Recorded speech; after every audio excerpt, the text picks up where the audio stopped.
இந்த காணொளி ஒரு முக்கியமான காணொளி. எல்லோரும் இந்த காணொளியை முழுசாக பாருங்கள். காரணம் என்னென்னா, தேங்கி கிடக்கிற சாக்கடை நீரால் எந்த அளவுக்கு கொசுக்கள் பரவும், அதனால் வியாதிகள் ஏற்படுங்கிறது நம்ம எல்லாருக்கும் தெரிஞ்சோம். இது ஒரு முக்கியமான இடம். அந்த இடம் எதுங்கிறத நான் பின்னாடி காட்டுறேன். நீங்கள் வீடியோக்குள்ளே முழுசாக வாங்க.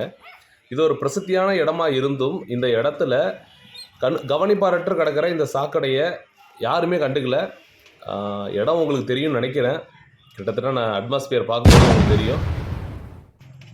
திருநள்ளாறு கொம்யூன் பஞ்சாயத்து அலுவலகத்துக்கு பக்கத்தில் இருக்கிற நலன்குளம் தெரு. அந்த நலன்குளம் தெரு வழியாக தான் அந்த நலன்குளத்துக்கு போக முடியும். நான் இப்போ வந்து பேட்டை ரோடு சந்திப்பில் நிற்கிறேன், 4 ரோடு சந்திப்பில் நிற்கிறேன்.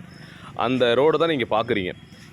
இந்த ரோட்டில் வலதுபுறமாக தெற்கிலிருந்து வடக்கு நோக்கி போகிற ஒரு சாக்கடை, வலதுபுறம் உள்ள சாக்கடை. இந்த சாக்கடை நீண்ட நாட்களாக தண்ணீர் ஓடாமல் அப்படியே தேங்கி நிற்கிது.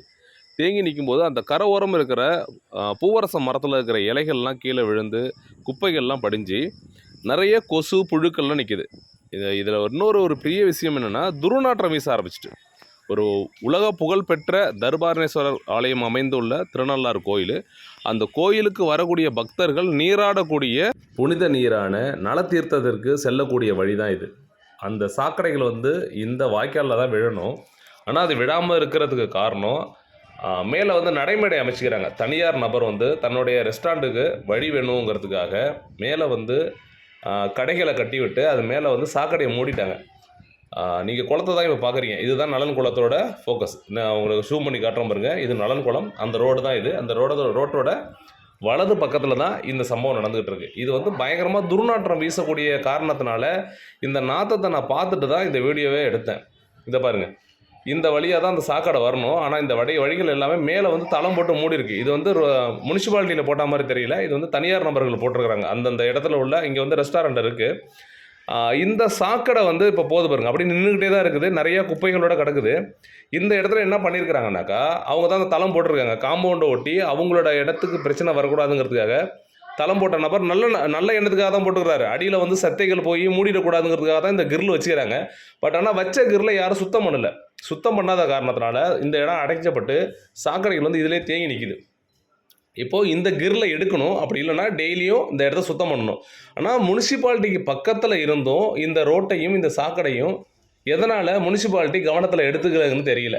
ஒருவேளை இங்கே இருக்கிறவங்க யாரும் அதை புகாராக தெரிவிக்கலையாங்கிறது தெரியல. ஏன்னா அதிகாரிகள் வந்து இந்த இடத்த பார்த்துட்டு இருக்க முடியாதுல்ல. அப்படி இருக்கும்போது இந்த இடத்துல இருக்கிறவங்க இப்போ இங்கே நிறைய ரூம்ஸ்லாம் இருக்குது. இங்கே வந்து நிறைய லாட்ஜெலாம் இருக்குது.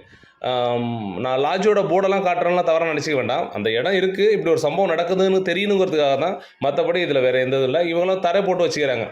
நீங்கள் வலதுபுறத்தில் பார்த்தா தெரியும், அந்த ஒரு ஆள் தொடச்சி நிற்கிறாங்கல்ல, இந்த இடம்லாம் பார்த்தீங்கன்னாக்கா தரைகள் போட்டிருக்கிறதுனால சாக்கடைகள் அது வழியாக போய் தான் அந்த பின்பக்கத்தில் இருக்கிற வாய்க்காலில் விழுது.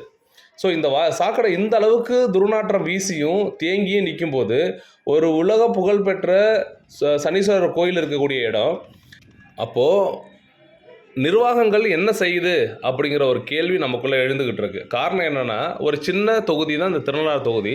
திருநள்ளாறு தொகுதியை சுற்றிலும் உங்களால் பார்த்து அதற்கு செய்யக்கூடிய நன்மைகளை உங்களால் செய்ய முடியலைன்னா கூட, வருமானம் வரக்கூடிய காரைக்கால் மாவட்டத்திற்கே வருமானம் வரக்கூடிய தர்பாரணேஸ்வரர் ஆலயம், அதில் வர பணத்தை வச்சு தான் சில வருடங்களுக்கு முன்னாடி நிறைய நலத்திட்ட உதவிகளுக்கு பயன்படுத்தினாங்கிறதெல்லாம் நம்ம கேள்விப்பட்ட சில சம்பவங்கள். அப்படி இருக்கும்போது அந்த கோயிலுக்கு வரக்கூடிய பக்தர்கள் வந்து எந்த அளவுக்கு இருக்கணும், பக்கத்தில் இருக்கக்கூடிய மக்களோட சூழ்நிலைகள் என்ன, இன்றைக்கி நிறைய வியாதிகள் பரவிட்டு இருக்கும்போது இது மாதிரியான ஒரு பாப்புலரான இடம், அதாவது நலத்தீர்த்தத்துக்கு செல்லக்கூடிய ஒரு வழி இப்படி சாக்கடைகளால் நிறைஞ்சிருக்குன்னா இதை யாரும் பொறுப்பு எடுத்துக்கல, இதை யாரும் சுட்டி காட்டல, கவர்மெண்ட்டுக்கு யாரும் சுட்டி காட்டல, இல்லை இது யாரும் கவனத்தில் எடுத்துக்கலன்னு சொன்னாக்கா அப்போ நிர்வாகம் எப்படி இருக்குதுங்கிறத நம்ம தெரிஞ்சுக்கணும். கொம்யூன் பஞ்சாயத்து ஆணையர் அவர்கள் இந்த விஷயத்தை உடனே கருத்தில் கொண்டு திருநள்ளாறு தொகுதியில் அமைந்துள்ள கோயிலை சுற்றி இருக்கிற சாக்கடைகளை உடனே சீரமைச்சு திருநள்ளாறு தொகுதியை ஜொலிக்க வைக்கணும்னு இந்த தருணத்தில் கேட்டுக்கிறோம். என்றும் மக்களுக்காக நாடும் போராளி பா. பார்த்திபன்.